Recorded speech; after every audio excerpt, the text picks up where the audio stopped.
Frères et sœurs, j'espère que vous allez bien. Encore une victoire du Barça, encore une victoire convaincante du Barça qui met une manita, encore une fois, après une trêve internationale qui franchement nous a un petit peu ennuyés. On était pressé de revoir le Barça, mais victoire convaincante. Maintenant, le virus FIFA, maintenant, on l'oublie. Là, pas de blessés. En plus, on s'est permis de faire un petit peu de rotation en fin de rencontre. Un score fleuve, 5 buts marqués, un but encaissé. Un petit bémol parce que j'aurais bien aimé que la défense du Barça finisse sans but encaissé. On en reparlera parce que vraiment, Hugo Martinez, il faut parler de vous. Donc franchement, une soirée presque parfaite. Franchement, avec une équipe type qui va certainement jouer à une ou deux exceptions près face au Bayern Munich ce mercredi-là, les joueurs qui ont été convaincants, les blessés qui sont revenus, Fermin Lopez et même Lamine Yamal que je considérais un petit peu comme blessé, il a été titulaire, il a été très bon encore une fois, un Pedri qui a été franchement, Pedri, on va commencer par lui parce que il le mérite. On a parlé de Lewandowski, on a parlé de Lamine Yamal, de Rafinha qui forcément étaient les trois joueurs les plus en vue du début de saison. Je pense que Pedri mérite qu'on le mette parmi les 4 fantastiques. Parce que son match là, c'est pas le premier, c'est pas le premier qui fait une masterclass. Et là, on sent que c'est le leader technique de l'équipe. C'est lui qui porte en fait le milieu de terrain. C'est lui qui dicte un petit peu le tempo. Le Barça a été bon ce soir, très bon. Mais encore une fois, la maîtrise que le club dégage, enfin l'équipe dégage, collectivement, c'est pas un Barça qui enflamme la rencontre, mais on sent que ils sont posés, ils sont calmes. Dès qu'il y aura une petite occasion, un petit peu d'espace, et sur les côtés, on aura des joueurs qui feront la différence. Et à chaque fois, on a un milieu de terrain, Casado, Pedri, qui contrôle la zone. Je pense vraiment que la clé du collectif du Barça, outre évidemment les stars, Rafinha qui a été incroyable, mais c'est clairement le milieu de terrain. Milieu de terrain avec Rafinha qui est justement ce joueur qu'on voit partout. On le voit partout, Rafinha. Et Pedri qui contrôle justement le tempo. Casado, c'est pareil. Les trois là, je pense que c'est vraiment la clé. Et te permet justement à la fin de ne même pas faire jouer Daniel Olmo qui devait revenir. Je sais pas si c'est parce que voilà, il était pas forcément prêt ou pas. En tout cas, ce milieu de terrain, c'est vraiment la clé au Barça. On n'en parle pas assez. On n'en parle pas assez. Je vais parler aussi de la défense. Mais quand même, ce que fait Rafinha, c'est un truc de fou. Il était partout. On le voit offensivement sur les côtés, en soutien, sur les replis défensifs, même quand le Barça... Et quand la défense a 60-50 mètres dans son dos à défendre, on voit Rafinha qui fait les efforts, qui revient en contre 1. Franchement, c'est très très fort. Offensivement, c'est pareil. Il était partout, le mec.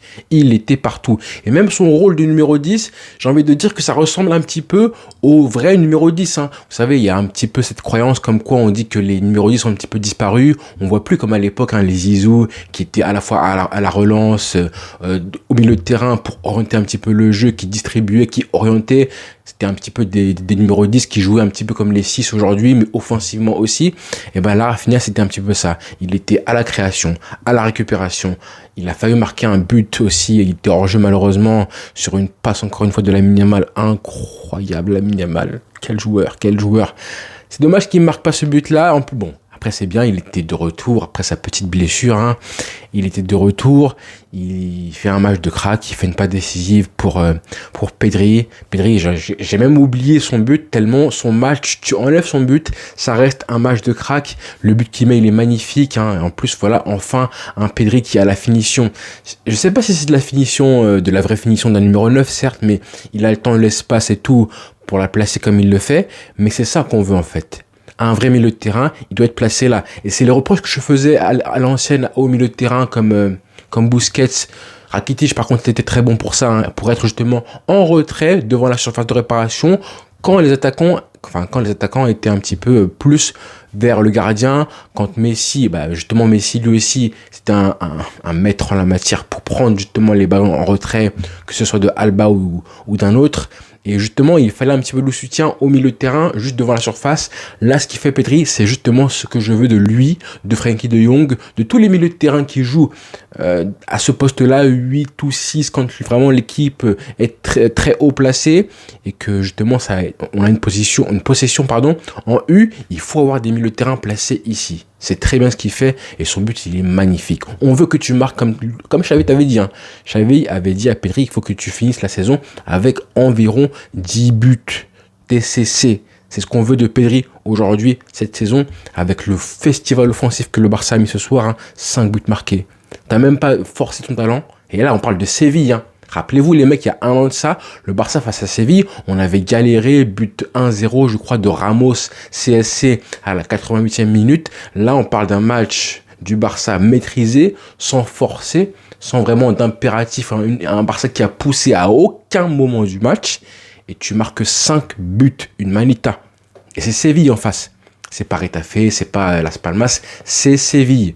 Les scores comme ça que j'ai vu du Barça-Séville à domicile avec une manita, c'était à l'époque de Messi, contre Messi, rappelez-vous, 2019, là, le masterclass, Valverde, Séville, etc., Ter Stegen Prime et tout, Sergio Roberto qui marque un but. Là, on a ce Barça qui, sans forcer, met une manita 5 buts à 1. Imagine, justement, si t'as un petit peu plus d'enjeu et tout, franchement, mais...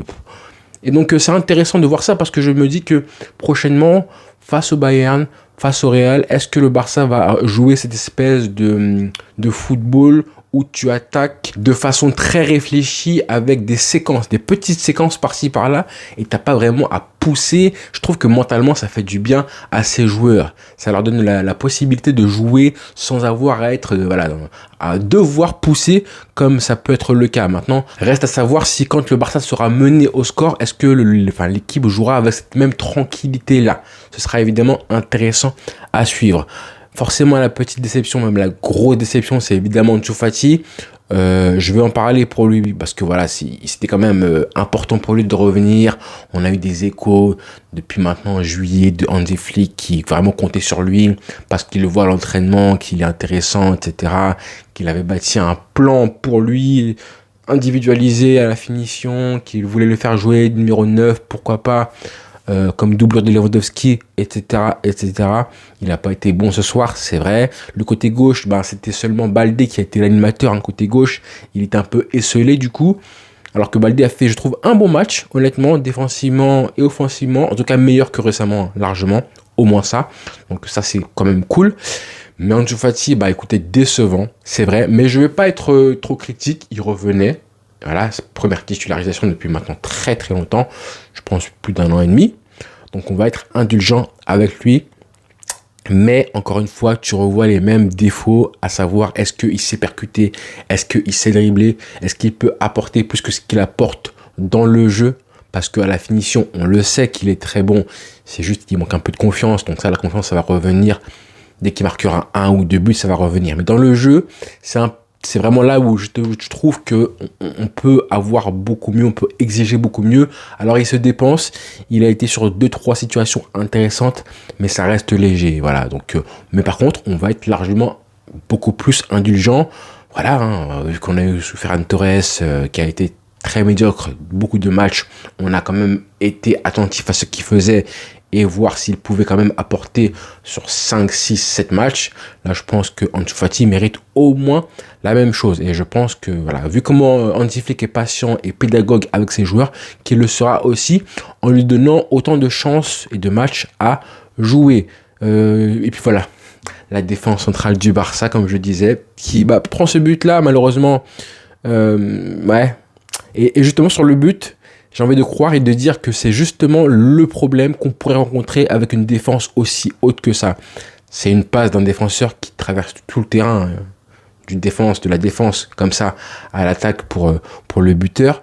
C'est justement ça en fait. Le problème, c'est que si tu fais une passe dans la bonne zone avec un attaquant adverse qui fait le bon appel de balle, à savoir de la ligne vers l'intérieur, ça, c'est les pires appels de balle. Ceux-là, dans le football, vous le connaissez, c'est aussi les plus difficiles physiquement à réaliser. Mais là, on avait en face un joueur très explosif, très athlétique, j'ai envie de dire. Donc forcément, il a fait du mal à Cubarsí qui était en retard, qui se fait crocheter. Heureusement, il fait pas faute. Mais Cubarsí, je l'en tiens pas rigueur parce que ça reste très risqué. On en a parlé pendant la trêve, au début de la trêve, de ce hors-jeu-là, de cette volonté du Barça de jouer le hors-jeu. Mais, comme je disais, attention, face au Bayern, face au Real. Et à part ça, on a vu évidemment qu'avant ça, Séville a eu, je crois, 2 occasions, 2 buts refusés, alors que voilà, sur hors-jeu. Un pénalty aussi qu'ils auraient pu avoir, mais hors-jeu de la part de l'attaquant de Séville. Mais comme je disais, Cubarsí et Inigo Martinez, ce qu'ils font, c'est costaud. Très costaud, les interventions, l'agressivité dosée à chaque fois. les pompiers de service, Inigo Martinez, le tampon qu'il met au début de match, là, je crois que c'était en deuxième mi-temps, sur un attaquant de Séville. Il est bon. Il est bon, Inigo Martinez. Et voilà, ils arrivent un petit peu à compenser leurs problèmes de vitesse, etc., avec un bon placement et de l'agressivité bien dosée. Donc bravo à eux, je pense que j'ai manqué personne. Évidemment, Lewandowski qui met un doublé, c'est bien, parce que le penalty maintenant, il le marque et ça fait du bien pour lui parce que la confiance, il en a besoin. Moi, je pense que devant mon écran, maintenant, quand il tire les pénaux, Lewandowski, j'ai une dose de stress parce que il arrête sa course et tout. Je pense qu'on est tous pareils. On sent pas la conviction dans la course d'élan quand un joueur, à part Neymar, qui s'arrête 2 ou 3 fois avant de tirer. Là, Lewandowski, quand il le fait, tu sens pas le mec qui fait ça de façon calculée. Tu sens le mec qui attend de voir vraiment ce que fait le gardien pour justement choisir un côté. Et forcément, quand tu es dans l'attente, t'es pas maître en fait de ton destin. Donc on le sent un petit peu fébrile. Au moins une marque. Mais bon, dans les grands matchs, il faudra faire attention. Il faudra être plus incisif, j'ai envie de dire. Donc voilà, au moins il m'a doublé sur un but un petit peu chanceux sur le 3-0. Et Pablo Torre qui marque le but du 5-1. Le 4-0, pareil, c'était un très beau but aussi. Franchement, bravo. Koundé qui fait aussi un bon match, la passe décisive sur le 4e but. Donc bravo à tous les joueurs, les entrants aussi. Gavi, ça faisait du bien. On le savait qu'il allait jouer comme ça. On l'avait dit qu'il allait jouer progressivement 2-3 minutes, puis 5, puis 10, puis les gros matchs. C'est déjà très bien. S'il peut entrer comme ça face au Bayern 10 minutes en fin de rencontre pour son agressivité, ce sera bien aussi. Pareil pour Fermin Lopez et Dani Olmo aussi pour sa créativité qui ne sera pas de tout refus. Voilà les frères. Rendez-vous très vite pour parler du coup forcément du gros match qui va arriver mercredi. Ciao.